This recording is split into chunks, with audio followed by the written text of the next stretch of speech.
Salut à tous, j'espère que vous allez bien. On se retrouve donc dans une nouvelle vidéo pour vous montrer l'évolution de la borne Dreamcast et ce depuis que je l'ai récupérée. Alors, je vais juste faire un propriété sur la photo car j'aimerais savoir. C'était marqué novembre 2019, mais il me semble que c'est un peu plus vieux. Faudrait que je regarde les vidéos sur la chaîne. Bref, donc ça fait plus de 2 ans que j'ai récupéré la borne, il me semble. Et donc, on va se regarder les photos d'avant, d'après, ce qui reste à faire et ce que j'ai fait et en fait le projet autour de cette borne. Car ce n'est pas seulement la rénovation de la borne, il y a bien d'autres choses.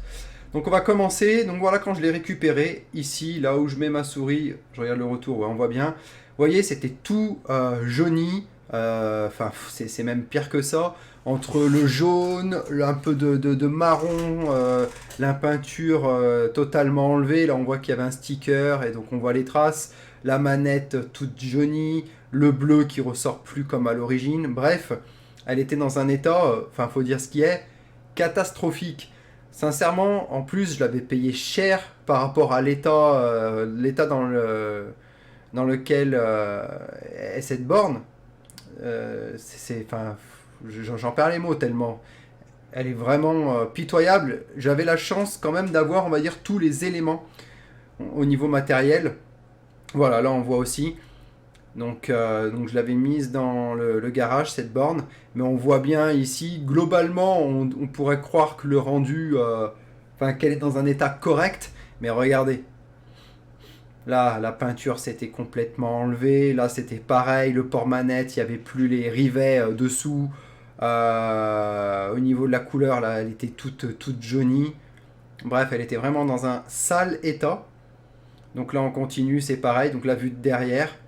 Donc là, regardez, c'est même plus gris. Là, c'est complètement piqué au niveau de la couleur. Là, sur les côtés aussi, ça c'est la couleur, c'est totalement barré.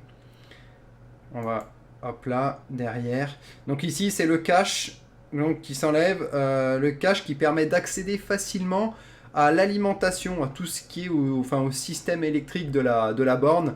Savoir qu'il y a 2 prises de courant pour la télévision et pour la console. Et ensuite, de ce petit... je sais pas comment on pourra appeler ça. On va dire, ce système en tout cas électrique repart un fil ici, le fil électrique qui permet en fait d'alimenter la console, la télévision et tout ce qui est lumière. Donc lumière, à savoir 2 néons, 3 néons. Les 2 néons de part et d'autre, enfin au-dessus et en dessous de la console, et le néon qui se trouve au niveau du panonceau. Donc voilà, là c'est quoi? Bah là regardez, là vous voyez, oh là là, c'était complètement... là on voit bien, hein. Il n'y a plus de peinture, il n'y a plus rien. Donc le fameux système électrique dont je vous parlais précédemment, donc là on a ici les 2 prises pour la télé et la console, on a un fusible de rechange, et là tous les fils blancs qui partent, ce sont les fils qui permettent d'alimenter les néons, sachant qu'il en faut 2 par néon, alors sauf en haut, enfin pour le panonceau c'est différent, c'est une grosse fiche, d'ailleurs je sais pas comment elle s'appelle cette fiche, faudra que je regarde, et là en tout cas voilà, donc 2 par néon, ça... Donc à l'intérieur, à savoir que j'ai refait le système également, je l'ai remis pas à neuf, mais disons que les fils, je les ai changés. Et les cosses également, j'avais des cosses récentes, donc au moins ça permet de repartir sur un système, on va dire, bien plus... Parce que là c'était assez vétuste, comme vous pouvez le constater. Donc là j'ai remis, on va dire, remis à neuf, remis à niveau, un petit coup de jeune à tout ça. Regardez au niveau de la peinture, catastrophique. Donc là, on voit, ouais, bref. Donc ça c'est fait. Là, la borne. Donc 1999, ça c'est la console. Et là, c'est marqué 2033 ou 2133. Je sais pas ce qu'il y a marqué. Serial numéro. Donc le numéro de série de la borne. Donc là, on voit bien, c'est assez désastreux, hein, réellement. Là on voit aussi encore la perte de couleur. Donc je vais montrer toutes les photos du avant et du après, comme ça ce sera vraiment flagrant. Donc imprégnez-vous bien de ce que vous êtes en train de regarder, de ce que vous êtes en train de voir. Et vous allez... Ah purée.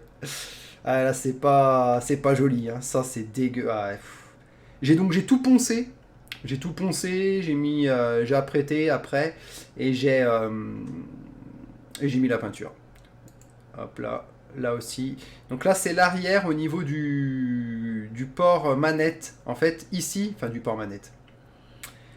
C'est l'endroit où se trouve le manchon qui conduit ensuite au support pour la manette.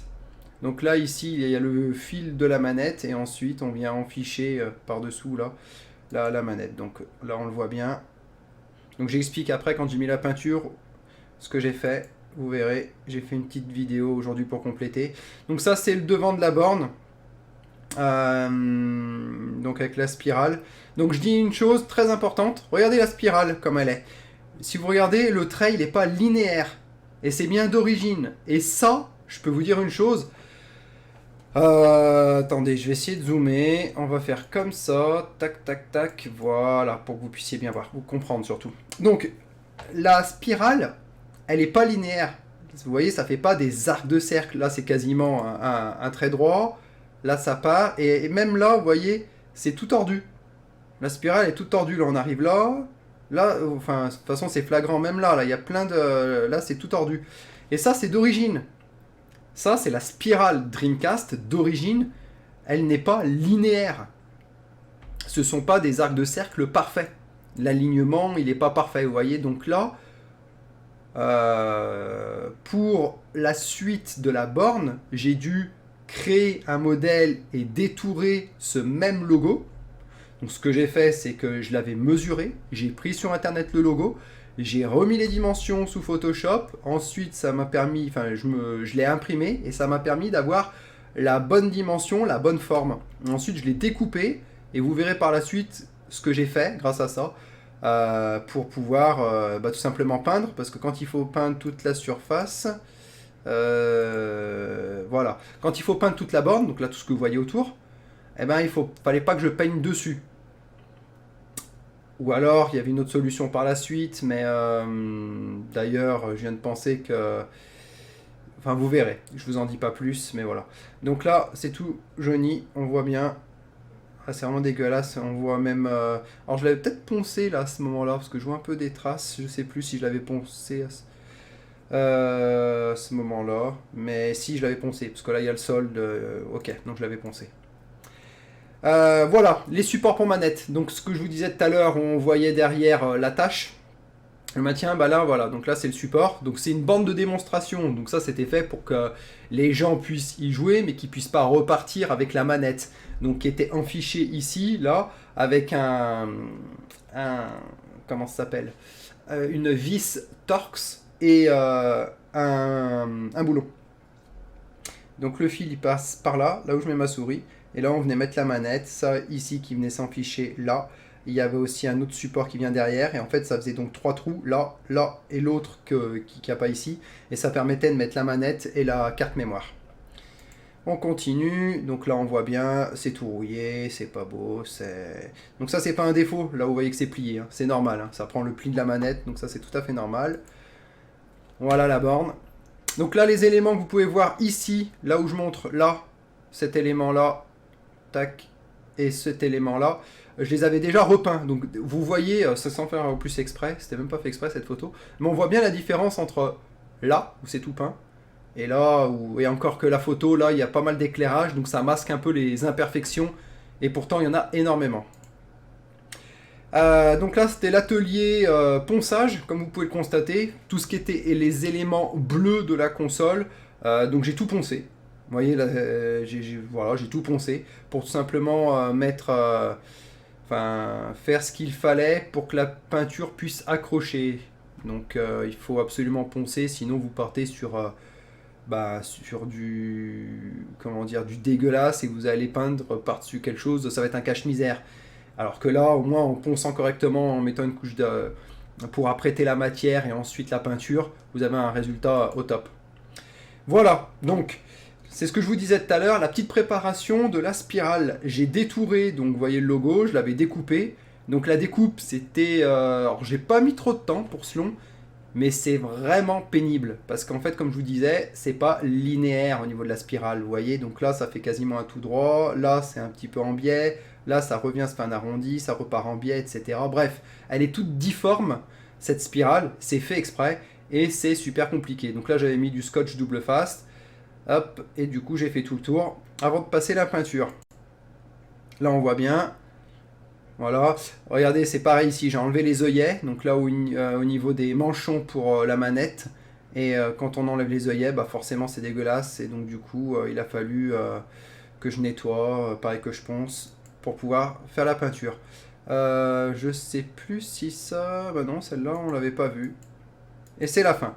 Donc voilà, c'est la fin avant peinture, donc maintenant on va passer après peinture. Et après peinture... bah, vous allez voir la différence, vous allez voir le résultat. Alors, je fais ça, tac, on passe à après peinture. Il y a des vidéos aussi. On lira pas les vidéos tout de suite. On va faire, peu importe, hein. Peu importe, peu importe. Allez, on va balancer ça. Tac. Alors, donc ça c'était, je l'ai fait l'été dernier. Ça, donc souvenez-vous l'été dernier, ça fait penser au titre du film, souviens-toi l'été dernier, j'avais réalisé la peinture de, on va dire, déjà du socle, donc là, tout en noir, donc on ne le voit pas, hein, on va dire la base de la borne de démonstration, et ensuite donc toute la borne.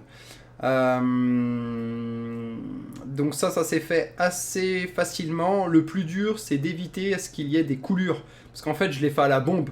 Donc c'est super chaud, je ne l'ai pas fait au pistolet, ni quoi que ce soit, à la bombe de peinture. Donc quand on n'est pas un pro, parce que c'est pas du tout mon domaine, même, par contre voilà, l'avantage que j'ai, c'est que je suis patient et assez méticuleux. Donc ça permet de, voilà, d'y aller mollo mollo. Et j'ai pu avoir ce résultat là.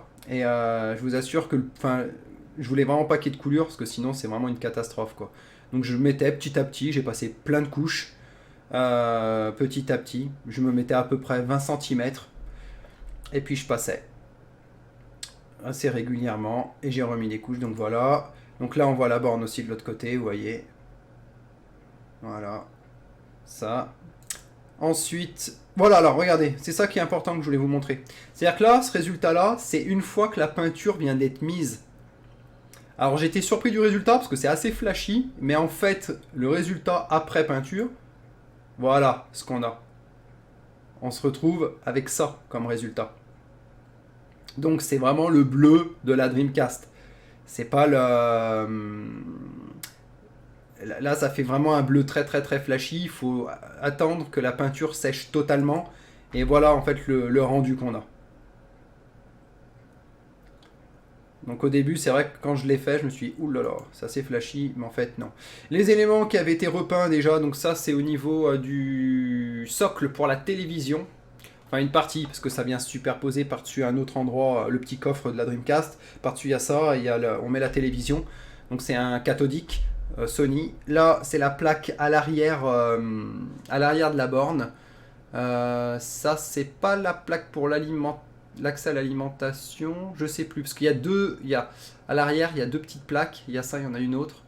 Ça je sais plus. Je sais plus à quel endroit, c'est plus au-dessus. Ouais, si c'est plus au-dessus ça. C'est vers le petit coffret de la console, il me semble. Voilà, donc ça c'est l'arrière de la borne. Donc c'est en gros l'arrière de la télévision, là où vous venez mettre après le fil. Tac. Donc voilà ce que je vous disais, il y a deux caches à l'arrière. Il y en a un qui donne plus sur le système électrique. Et là c'est là où il y a la cloche, donc le petit coffret Dreamcast. Je dis le petit coffret, on va dire la petite box autour de la Dream. Voilà, donc là pareil, tout ce qui est pour le support manette. Donc support manette, ici c'est ce qui permet en fait de te fixer là. Donc c'est en gros un système anti-vol pour la manette. Et ça vient sur ce système là où je mets la souris là. En fait, ça en arrondi, ça se met là. Et les deux trous, ils viennent donc se superposer à ces deux trous, ces deux orifices. Et ces deux orifices là, on met donc la Vistorx plus l'écrou. Et du coup, on a un système anti-vol parfait. Et la carte mémoire, la VM, Visual Memory, est donc inaccessible à main nue. On est obligé d'avoir des outils pour pouvoir l'enlever. Donc là on voit bien. Donc c'était atelier peinture. Voilà, atelier peinture. Là on voit, elle n'était pas sèche la peinture. Il y en avait pas mal, elle n'était pas sèche. Là. Les bombes de peinture que j'ai prises, elles sont vraiment excellentes. Hein. Je peux que les conseiller. Voilà. Donc là, bah, c'était quand j'aménageais ma nouvelle gaming room. Donc j'avais mis la borne pour vous montrer. C'est à ce moment-là, avec l'élément. Ici.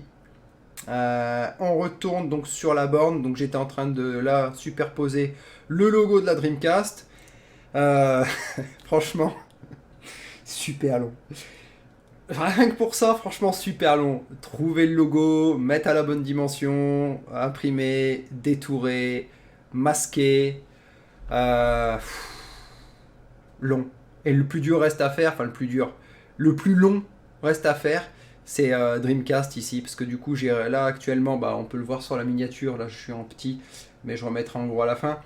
Le logo est fait, mais les lettres Dreamcast n'est pas encore réalisé. Voilà, donc là on a le avant, pendant. Vous voyez déjà la différence, ça commençait à prendre forme. J'espère qu'après il y a la... Ouais, génial. Donc là c'est flagrant. Avant, pendant, ce que ça donne. Et là, après. Donc voilà le résultat. Donc c'est vrai que c'est... Je vais essayer de... Ah non, je peux pas zoomer, non. Ah mince, c'est une vidéo. Ah oui, ça c'est la vidéo. Alors attendez, est-ce que je peux la lire comme ça? Oui. Donc là on a la vidéo. J'espère qu'il n'y a pas de retour de son. Média source, non. Ok. Donc, on voit bien la différence.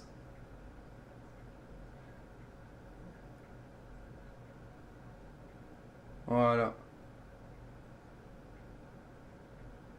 Ah, donc là ça donne vraiment un gris entre guillemets uniforme, quoi, parfait.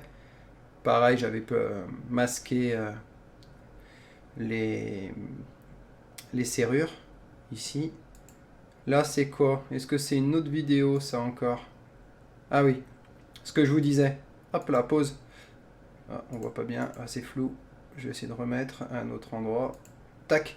Donc voilà, là c'était le logo Dreamcast que j'avais détouré. Alors je l'avais imprimé d'une couleur qui devait ressembler au bleu Dreamcast. Sauf que la sortie à l'imprimante n'a pas donné le bleu qui est cohérent avec le bleu de la Dreamcast. C'est un bleu qui est un peu plus pâle que le, que le logo Dreamcast pâle, pour faire le jeu de mots. Ah non, mais le logo, donc la spirale bleue, là on voit que c'est pas la même couleur. Donc du coup, voilà, vous voyez. Donc ce logo là qui allait ensuite être mis ici, mais, parce qu'il y a un mais, que je dise pas de bêtises, je remets ici. Tac, hop là, c'est par là normalement. On le voit pas ici. Bref, donc en tout cas c'est ce logo là que je prends et que je mets sur la borne. Voilà. Donc là on voit mieux. Donc ça c'est ouais, ça c'est une photo. Donc là la borne était finie. Enfin c'est-à-dire que j'avais mis le panneau avant. J'ai remis les œillets. J'ai mis les manchons de manette, les supports manettes. Donc les supports manettes ils tiennent dessous en fait là où je mets ma souris. Donc vous voyez c'est donc au niveau du diamètre du tube. Et ben dessous vous avez deux petits trous et c'est là que vous venez rifter le support manette. Donc là il y a deux supports manettes à rifter. Donc ça avait été mis. À l'arrière j'avais tout fixé. Tout a été peint, hein. Même l'intérieur j'ai tout peint. Même ici la petite barre là qui vient pour l'attache de la cloche en plexi. Donc vous voyez, hein, le résultat, hein, ça n'a rien à voir, hein, c'est le jour et la nuit. Et la spirale bleue, donc qui a été détourée, et du coup, cette spirale bleue, ce que j'ai fait, vu que je n'arrivais pas à avoir la même couleur à l'imprimante, J'ai pris une bombe, d'ailleurs je devais la voir ça quelque part, je l'ai peut-être plus en vidéo d'ailleurs, dans ce que je vais vous montrer il n'y a pas, c'est dommage, je sais plus où c'est. Bref, c'est pas grave, vous allez comprendre, j'ai pris la spirale, j'ai pris la bombe de peinture que j'avais utilisée pour la borne, pour les contours, comment on appelle ça, pour les côtés de la structure, ainsi que les manchons et les supports pour manette, et j'ai peint tout simplement le logo. Et du coup, ça m'a donné ce rendu-là. Et ensuite, derrière, donc c'était une feuille adhésive. Et du coup, je l'ai positionné. Et voilà le résultat. Donc, je suis vraiment très content. Et dessous, alors on le voit pas comme ça. On le verra sur une autre vidéo. Il y a donc la marque, enfin Dreamcast ici, là où je passe ma souris. Là, je le vois très faiblement. Je passe ça à rendre en vidéo. Donc les lettres que je dois détourer. Et ça, je sais d'avance que je vais en chier, je pense. Ça va être long. Voilà encore le résultat. Ce que je vous disais tout à l'heure, la fiche, je ne connais pas son nom, c'est une fiche spéciale. C'est pas un trèfle, hein, on pourrait croire que ça ressemble à un trèfle, c'est pas un trèfle. C'est une connectique, j'ai jamais vu, j'ai pas l'habitude de voir ça. Je l'avais déjà vu, si, sur une borne, mais justement pour des néons. Donc je suis pas familier avec ça. Bref, en tout cas. Donc là, ici la fiche pour pouvoir mettre le panonceau, enfin éclairer le panonceau qui viendra en haut. Ça aussi, ça va être une autre paire de manches, ça va être assez compliqué. Là, il me reste donc Dreamcast à mettre. Et là, je suis en train de réaliser actuellement le deuxième support pour manette. Enfin, mettre la deuxième manette dans le deuxième support. On va voir par la suite. Voilà, donc là, on voit bien. Donc la cloche, ça aussi, je suis content. Parce que dans beaucoup de bornes, déjà, il faut pouvoir trouver la borne Dreamcast. C'est déjà pas simple. Une fois que vous la trouvez, il faut... moi, elle n'était pas dans un super état, mais je savais... Il me fallait juste la borne. Je savais que j'allais en faire quelque chose de bien. Ce qui est dur à avoir, c'est qu'il n'y ait pas un élément qui manque. Et ça, c'est difficile, parce qu'il peut y avoir un élément pour support si ça n'a pas été bien entretenu, pour les supports manettes. Donc ça, après, pour retrouver, c'est mission impossible. C'est un support pour manette Dreamcast qui appartient à la borne de démonstration. On pourra l'avoir que sur une borne de démonstration. Ça n'existe pas en pièces détachées, ça. Les clés. Bien avoir les deux clés, parce que quand vous mettez votre cloche, si vous n'avez pas les deux clés, alors je l'explique dans la vidéo, donc je ne vais pas spoiler, mais en gros, il faut bien les deux clés. Parce que si la cloche est fermée, si vous n'avez pas les deux clés, vous pouvez pas l'ouvrir, en fait. Parce que quand vous verrez dans la vidéo, je l'ai par la suite, vous allez comprendre. Hop là, ça marche par paire. Donc il y avait la cloche en plexi aussi, et c'est la raison pour laquelle j'ai pris cette borne. À un moment donné, j'en avais trouvé deux, il y en avait une deuxième qui était en meilleur état, mais il manquait les clés. Il manquait les clés en question, donc en fait il n'y avait que la cloche, il n'y avait pas les clés, et je me suis dit, c'est dommage, parce que ça fait vraiment partie du truc, quoi. Là, ok, il n'y a rien de plus. Je sais pas pourquoi cette photo. Là, pourquoi j'ai montré ça. Ouais, pourquoi pas. Ça, c'est pour ouais, c'était peut-être pour montrer la couleur. Au niveau aussi de la cloche en plexi, j'ai acheté un polish. Et là, j'attends qu'il fasse beau, parce que je vais tout faire dehors. J'ai pas mal de choses à faire. Je vais polish la cloche en question. Donc, il y a pas mal de micro-rayures. Bon, c'est comme ça, hein, ça, je peux rien y faire. Globalement, quand on regarde... ça rend bien, ça rend vraiment très bien. Je vais pouvoir, je pense, récupérer pas mal de micro-rayures. Et il y a un endroit où c'est un peu plus marqué. Ça, je pourrais pas le récupérer. Mais sur la globalité, c'est absolument pas dérangeant. Vraiment. Après, elle a vécu, j'ai pu récupérer tout ce que je pouvais. Je peux pas en faire un élément d'origine sortie d'usine, hein, c'est quasiment impossible. Ou alors il faudrait peut-être que j'aille voir un spécialiste. J'hésitais même à aller voir mon carrossier pour tout ce qu'ils ont l'habitude en ce qui concerne les phares de voiture, pour tout ce qui est rénovation ou autre. Mais là, personnellement, ce que je vais faire moi-même, je vais récupérer, on va dire, peut-être 80% des micro-rayures, et ça conviendra parfaitement. Donc là, voilà, on n'a rien de plus ici. Non. Et par contre aussi l'avantage c'est que la cloche elle n'est pas jaunie. J'ai regardé. Et ça c'est important parce que si elle avait été jaunie, là par contre il aurait fallu faire un pseudo-traitement, enfin poncer, etc. Et là j'aurais été obligé de l'emmener chez un professionnel à la limite. Là elle n'est pas jaunie. Donc c'est juste des micro-rayures. Donc je vais pouvoir la récupérer plus ou moins facilement, on va dire. Voilà la carte mémoire.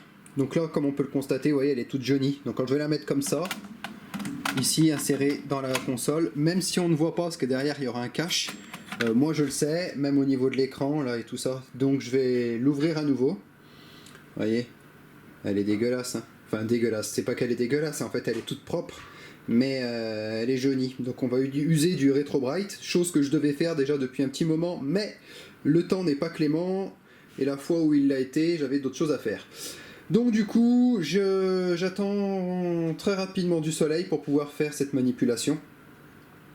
Donc là, très rapidement, on va faire une rénovation. Donc j'ai 2 NES, j'ai 2 Dreamcast et j'ai une Xbox Crystal à rénover. Et vous voyez, pour avoir une manette vraiment dans un bel état, là, cosmétiquement parlant, quelque chose qui soit absolument, on va dire, en état mint.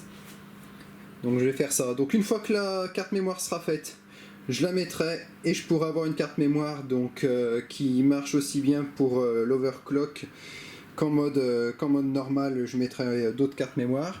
Ici, là, j'ai mis le fil du port manette et pareil, je suis en train de rénover des manettes. Donc voilà, je vous montre des manettes que je suis en train de rénover. Donc pareil, elles sont ouvertes. Ici, j'ai fait un gros ménage dessus. Là, j'ai encore ça à nettoyer, vous voyez, c'est un peu crade à l'arrière. Voilà, ici. Donc là, il faut tout que je nettoie. Ici, je vais en profiter pour mettre un petit coup là au niveau de tout ce qui est circuit imprimé. On va mettre ça tout clean. Là, ça, je l'ai déjà nettoyé. Donc tous les boutons, ça qui fait contact pour les contrôles, la croix multidirectionnelle, là, il y a d'autres boutons, etc. Bref, donc là il y a pas mal de choses. Ah non, la croix multidirectionnelle, c'est c'est ça, je crois. Et de l'autre côté, attention parce qu'il y a les boutons. Voilà. Donc là je suis en train de retaper les manettes. Ces manettes viendront bien évidemment ici. Voilà. Et ensuite la console. Alors la console c'est pareil, je vais vous montrer. Donc la console c'est celle-ci. Donc une Dreamcast modifiée. Donc j'ai fait une petite vidéo sur Twitch cet après-midi, donc je mettrai des passages de la vidéo, mais en gros elle est modifiée. Ici vous avez un GDMU, donc là je vous montre, voilà, un GDMU. L'avantage c'est d'avoir tous les jeux sur une SD, ce qui permettra, enfin ce qui évitera d'ouvrir la cloche de la Dreamcast pour pouvoir utiliser les jeux. Ça évite de prendre chaque CD, ouvrir la cloche si je veux changer à chaque fois de jeu. Là je retourne sur le menu de GDMU et je choisis le jeu que je souhaite. La particularité également, c'est qu'elle a une alimentation spécifique, c'est pas l'alimentation de base, c'est une 60 watts 5 ampères. Une 3 ampères suffirait, mais je préfère amplement prendre une 5 ampères. Il y a moins de soucis de freeze, de bugs, des choses comme ça, a priori. Donc du coup, c'est une, je l'ai là, je vais vous montrer. Voilà, important. 5 ampères, 60 watts. Ça, c'est très important. Donc l'alimentation de la Dreamcast changée. Donc une Pico PSU. Et également vous montrer, donc la Dreamcast est overclockée.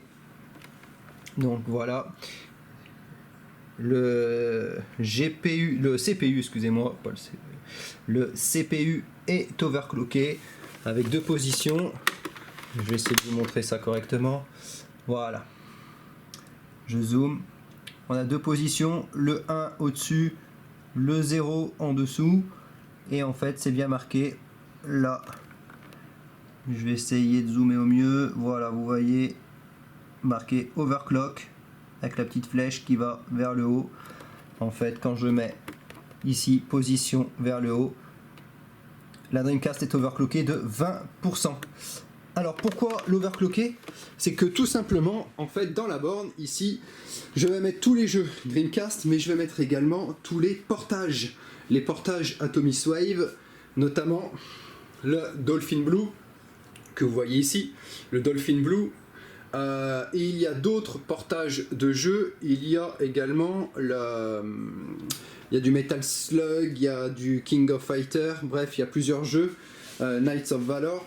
Donc du coup, dans la borne, le but c'est d'avoir tous les jeux Dreamcast officiels qui font partie du full set et tous les homebrew, dont tous les portages Atomiswave qui sont vraiment de la bombe, que j'utiliserai avec un tube cathodique, et certains jeux Atomiswave rament quelque peu, enfin peuvent sur certains endroits ramer. C'est vraiment à certains endroits, et l'avantage d'overclocker la Dreamcast, c'est qu'on outrepasse un petit peu ces problèmes, enfin on outrepasse carrément ces problèmes donc de lag, et il n'y a que certaines zones encore, mais vraiment très infimes, qui rament à peine, donc c'est vraiment à peine visible. Donc voilà. Donc on a aussi la cloche qui fonctionne parfaitement, comme vous pouvez le voir. Voilà, ici. Donc ensuite je peux la fermer, et j'ai les deux clés.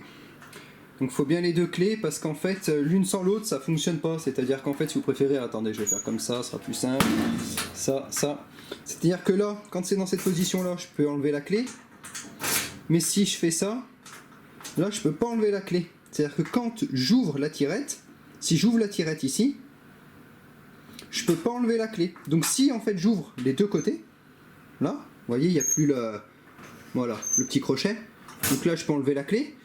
On peut enlever la clé quand c'est dans cette position là, mais si c'est dans cette position, on va dire ouverte pour pouvoir tirer la cloche, je peux plus enlever la clé. Voilà, donc c'est obligé d'être dans cette position là, c'est la position fermée pour l'enlever. Donc je peux très bien avoir la cloche comme ça, mais en général quand la cloche elle est insérée correctement, bah du coup on est fermé. Donc c'est un système en gros anti-vol quoi. Voilà. Donc je vous montre la borne un peu dans son intégralité, ce que ça donne. Donc par rapport au début, c'est vraiment... Enfin, ça n'a rien à voir. Hein. C'est le jour et la nuit. Là, la borne, elle est nickel de chez nickel. Je suis vraiment content. Voilà, donc la petite borne. Les néons fonctionnent parfaitement. Donc j'ai remis les néons à l'intérieur. Je sais pas si on va le voir. Si je vais essayer comme ça. Ouais, voilà. Là, vous le voyez. Vous le voyez. Là, il y a le néon ici. J'ai déjà préparé les ports-manettes et il y a un autre néon dessous. Voilà, vous le voyez également, le néon. Oh mince. Voilà, le néon dessous, ici, qui est là également.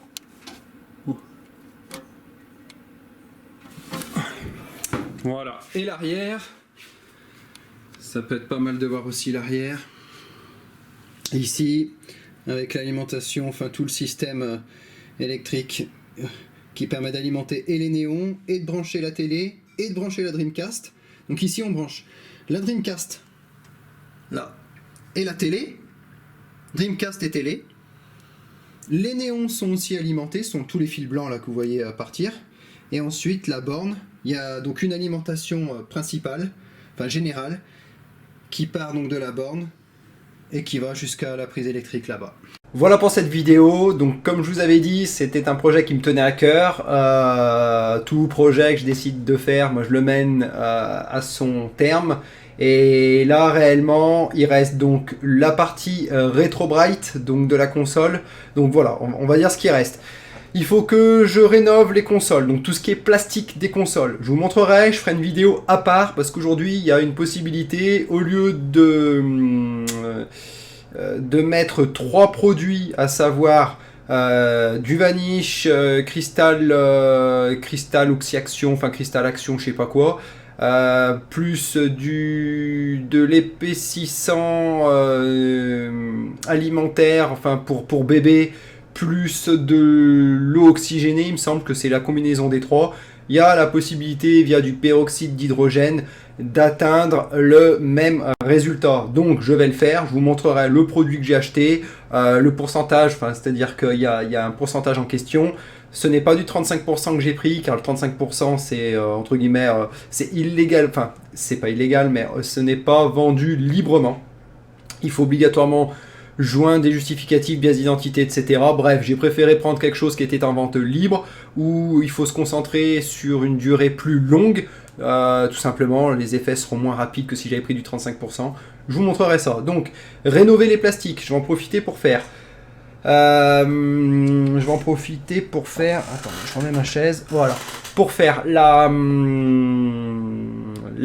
deux NES, deux Dreamcast, deux Dreamcast et une Xbox Crystal. Donc il y aura des anciennes consoles, enfin des très anciennes consoles, une console de 20 ans, donc la Dreamcast, et une Xbox Crystal, où là c'est un peu particulier parce que c'est une Xbox qui est transparente. Donc du coup, ça nous permettra de voir, même sur une Xbox transparente qui est un petit peu jaunie, quel résultat on a. Donc je ferai ça en vidéo. Donc j'ai ça à faire, j'ai ensuite donc tout le full set à mettre sur la carte SD, tous les homebrew également, à tester ça. Le problème c'est que la Dreamcast est overclockée, il va falloir que je dessoude, que je démonte tout et que je la dessoude, le switch. Parce qu'en fait, pour pouvoir avoir la coque et tout ça, il faut que j'enlève, vous avez vu sur le côté, donc il y a le petit switch en question, position 0 et 1, pour l'overclocker de 20%. Et donc il va falloir que je le dessoude, hop là, et ensuite que je le ressoude une fois que la console sera mise. Ça, et une fois que j'aurai mis la console, que ça sera fait, je pourrai enfin remettre la plaque arrière, tout remonter, ensuite mettre la télé, enfin mettre les supports et mettre la télé, et j'aurai terminé la borne. Donc là on en est environ par rapport à plus j'oubliais, enfin je l'ai dit dans la vidéo, détourer les lettres pour mettre donc Dreamcast en dessous donc du logo comme à l'origine, Dreamcast TM. Donc ça aussi, on va dire que j'en suis sur la globalité du projet, parce qu'il y a la Dreamcast plus le panonceau en haut, mais ça viendra après, c'est-à-dire que ça j'ai le temps, une fois que la console, la borne est finie, je pourrai en profiter et y jouer. J'en suis environ, on va dire, 80% de terminé.